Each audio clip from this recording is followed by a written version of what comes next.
हाँ, तो प्यारे भैया बहन, हम पढ़ेंगे अध्याय 3, एक चर का द्विघात समीकरण। द्विघात समीकरण को वर्ग समीकरण भी कहा जाता है। देखिए, जैसा कि एक प्रश्न बताया गया है उदाहरण में, बगीचे का क्षेत्रफल बराबर बगीचे की लंबाई गुणा बगीचे की चौड़ाई।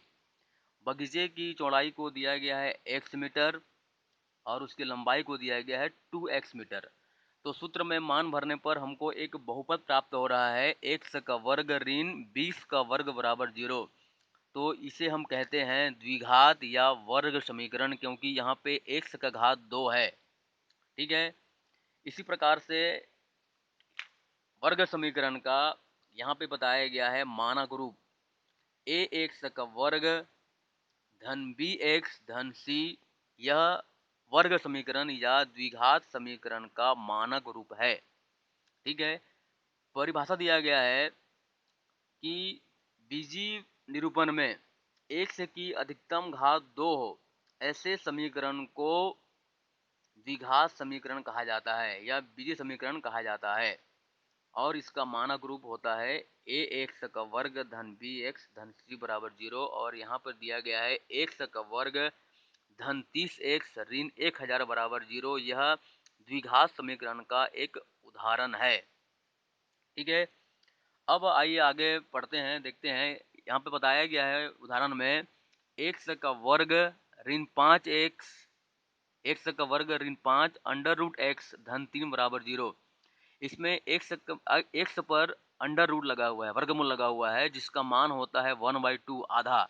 इसलिए यह वर्ग समीकरण नहीं है, इसलिए यह वर्ग समीकरण नहीं होगा। अब देखिए, अब हम हल करते हैं प्रश्नावली 1 अध्याय 3 का पहला। x का वर्ग धन 3x ऋण 2 बराबर 0। इसमें x का घात 2 है, इसलिए यह द्विघात समीकरण वर्ग समीकरण है। अब प्रश्न 2 देखिए, x का वर्ग धन 1/x बराबर 1। यह द्विघात समीकरण नहीं है। देखिए क्यों नहीं है। इसको हल करते हैं। x का वर्ग धन 1/x बराबर 1, इसका बटा 1 मानते हैं, गुना हो जाएगा तो ये हो जाएगा x का घात 3। ये गुना हो 1 हो जाएगा और ये 1 हो जाएगा। यहाँ पे x का घात 3 आ रहा है, इसलिए यह द्विघात समीकरण नहीं है। ठीक है। आइए अब देखते हैं तीसरा। तीसरा में x का घात 2 है, इसलिए यह द्विघात समीकरण है। चौथा में x का घात 2 है, लेकिन इस x पर अंडर रूट लगा हुआ है, इसलिए इसका मान आधा हो गया, इसलिए यह द्विघात समीकरण नहीं है। पांचवा देखिए, पांचवा में x का गुना करेंगे तो x का वर्ग हो जाएगा, इसलिए यह वर्ग समीकरण है। देख लीजिए पांचवा को। पांचवा x ऋण 2/x बराबर ऋण x, इसका बटा 1 मानेंगे, इसका यहाँ गुना हो जाएगा x का वर्ग, इसका यहाँ गुना हो जाएगा ऋण 2, और ये ऋण x है, इसको इधर ले आएंगे तो ये हो जाएगा x का वर्ग धन x ऋण 2 बराबर 0। ये ऋण x है, पक्षांतर होकर धन हो जाएगा। इस प्रकार पांचवा जो है वर्ग समीकरण है। छठवा वर्ग समीकरण है, क्योंकि x का घात 2 है। ठीक है। अब है सातवां। सातवां भी वर्ग समीकरण है, क्योंकि x का घात 2 है। और आठवां में x और y का घात 1 है, इसलिए यह वर्ग समीकरण नहीं है।